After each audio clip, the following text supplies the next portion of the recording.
Ano, Ate Kyle, next. Ayan, pa-cleaning siya, Ate Kyle.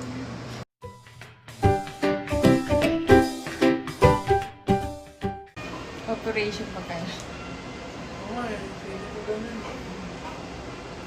For today's video, nandito tayo sa clinic at magpa-check tayo ng ating ngipin.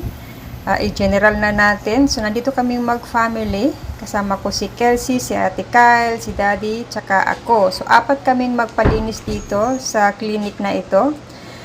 Nandito tayo kay Dr. Julie Christine Lopez. Dito to sa may Cavite.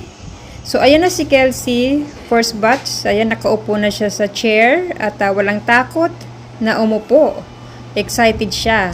So, ayan, para ma-hygiene ng oral cleaning natin. So, para sa mga bata, ayan, panatilihin nating malinis ang ngipin para walang mga cavities.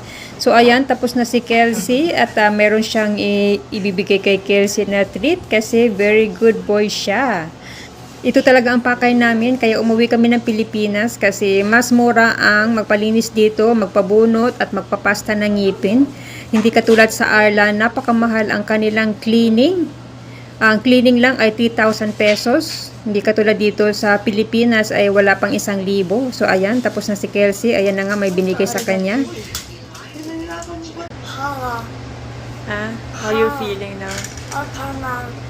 What's okay now? Wow, shiny teeth. Okay, you can tell your friends that you need to check your teeth. Yes, para malinis at walang cavity. So, sumunod na si Kyle at magpapasta lang si Kyle. So, ito yung dental clinic ni Dr. Julie. So, bisitahin nyo guys. Dito to sa may Cavite. So, sulit inyong punta dito. At, ayan, yung clinic niya. So, napakalinis at palagi niyang ini-sterilize at naka-PPE sila guys. So, napakagaan ng kamay niya. Highly recommended ko si Dr. Julie. Kamag-anak siya ng asawa ko at palagi ako dito sa kanya. Para gusto nyong gumanda ang smile nyo, dito na kayo.